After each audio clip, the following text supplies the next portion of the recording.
Properties of ionic और electrovalent bond. अभी तक हमने ये जाना कि डेफिनेशन क्या होती है, किस कंपाउंड में हम ये कह सकते हैं कि इलेक्ट्रोवैलेंट बॉन्ड क्या होते हैं। अब हम डिस्कस करेंगे प्रॉपर्टीज ऑफ आयनिक और इलेक्ट्रोवैलेंट बॉन्ड के बारे में। तो अगर हम बात करें प्रॉपर्टीज की, तो जो सबसे इंपॉर्टेंट प्रॉपर्टी है ये है कि ये जो इलेक्ट्रोवैलेंट या आयनिक बॉन्ड होते हैं इनके अंदर फोर्स ऑफ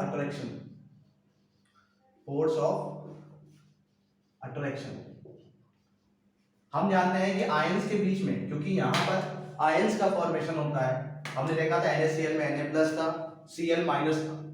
तो जब आयंस के बीच में अट्रैक्शन फोर्स की बात करते हैं तो उसको किस नाम से बुलाते हैं? इलेक्ट्रोस्टैटिक फोर्स ऑफ अट्रैक्शन के नाम से।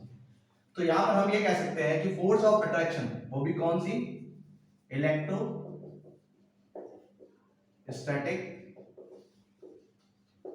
Force of attraction. वो क्या होती है? वो हाई होती है, यानी कि फोर्स ऑफ अट्रैक्शन कैसी होती है? यहां पर हाई होती है। इस बात को आपको ध्यान रखना है। तो पहली जो प्रॉपर्टी है वो यही कहती है कि जो आयनिक इलेक्ट्रोवैलेंट बॉन्ड होते हैं उनमें force of attraction, that's mean electrostatic force of attraction कैसा होता है? हाई होता है। जिसकी वजह से होता क्या है कि ये जो कंपाउंड होते हैं ये जनरली सॉलिड नेचर के होते हैं, जनरली सॉलिड नेचर, क्योंकि हम जानते हैं जितना ज्यादा अट्रैक्शन फोर्स होगा उतना ज्यादा एटम्स आपस में जुड़े रहेंगे, जिसकी वजह से ये जनरली सॉलिड इन नेचर पाए जाते हैं। Then high melting point and high boiling point होता है। इसका मतलब है कि ज्यादा से ज्यादा एनर्जी आपको देनी पड़ेगी उन एटम को ब्रेक करने के लिए, उस बॉन्ड को तोड़ने के लिए। तो मेल्टिंग पॉइंट क्या होता है? ज्यादा होता है। बॉइलिंग पॉइंट इनका कैसा होता है? ज्यादा होता है। लास्ट जो इंपॉर्टेंट प्रॉपर्टी है, good conductor of electricity in molten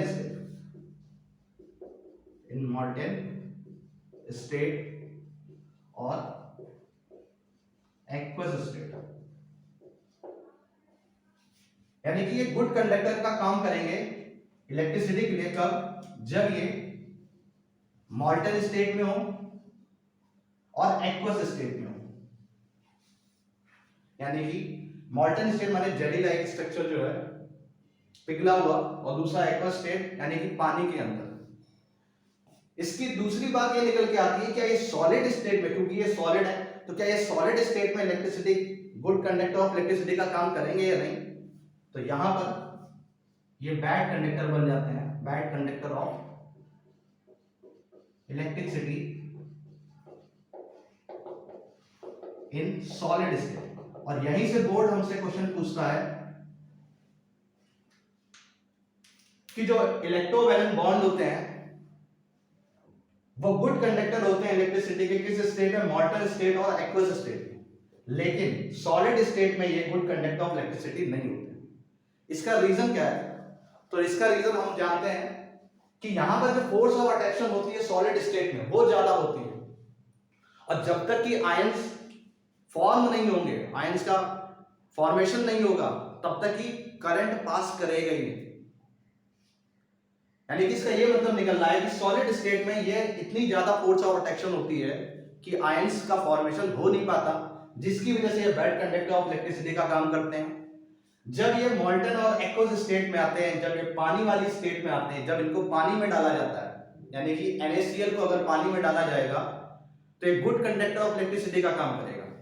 on the other hand ये सॉलिड स्टेट में अगर NaCl आप ले लेंगे तो ये बैड कंडक्टर ऑफ इलेक्ट्रिसिटी का काम करेगा।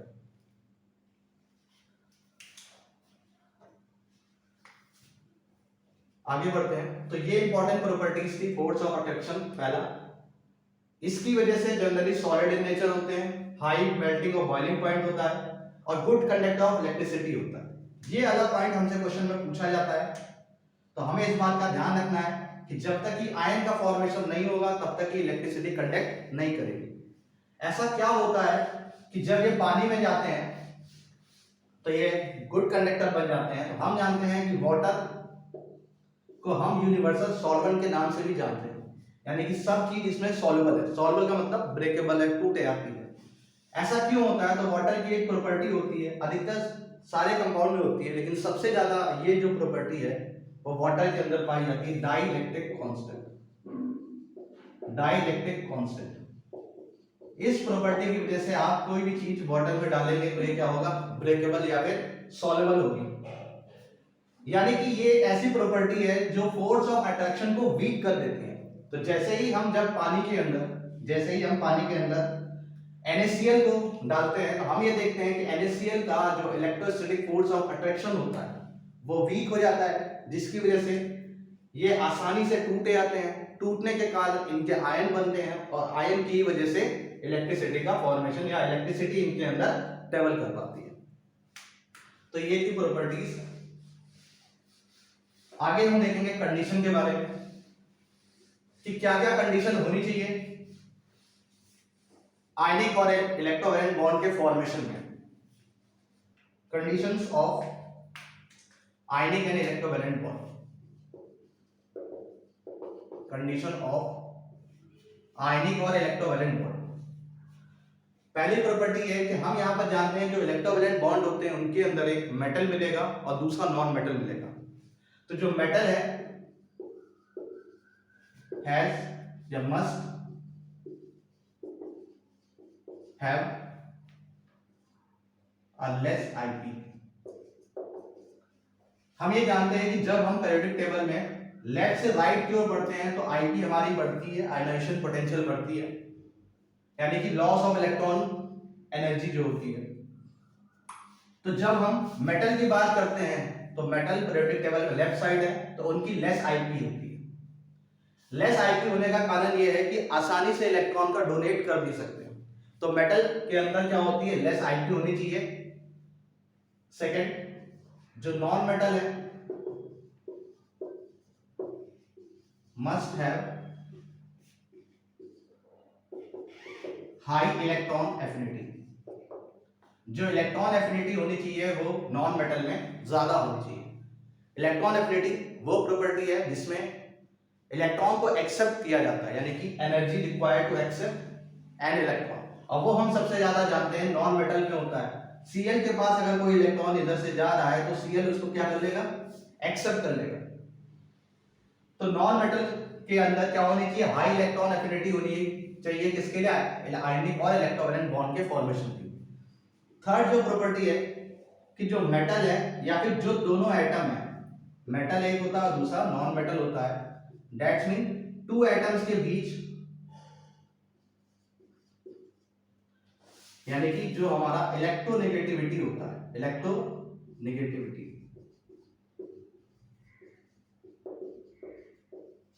Is more between two atoms. और हम यहां पर देख पा रहे हैं कि ये जो मेटल और नॉन मेटल है, मेटल पीरियोडिक टेबल के राइट साइड और लेफ्ट साइड है और जो नॉन मेटल है वो राइट साइड है। दैट्स मीन इनके बीच का इलेक्ट्रोनेगेटिविटी डिफरेंस ज्यादा है, जिसकी वजह से आयनिक और इलेक्ट्रोवैलेंट बॉन्ड फॉर्म हो पाते हैं। तो कंडीशंस क्या थी आयनिक और इलेक्ट्रोवैलेंट बॉन्ड की? पहला, मेटल के पास लेस Ip होनी चाहिए जिससे वो आसानी से इलेक्ट्रॉन डोनेट कर सके। नॉन मेटल के पास हाई इलेक्ट्रॉन एफिनिटी होनी चाहिए जिससे वो आसानी से इलेक्ट्रॉन गेन कर सके।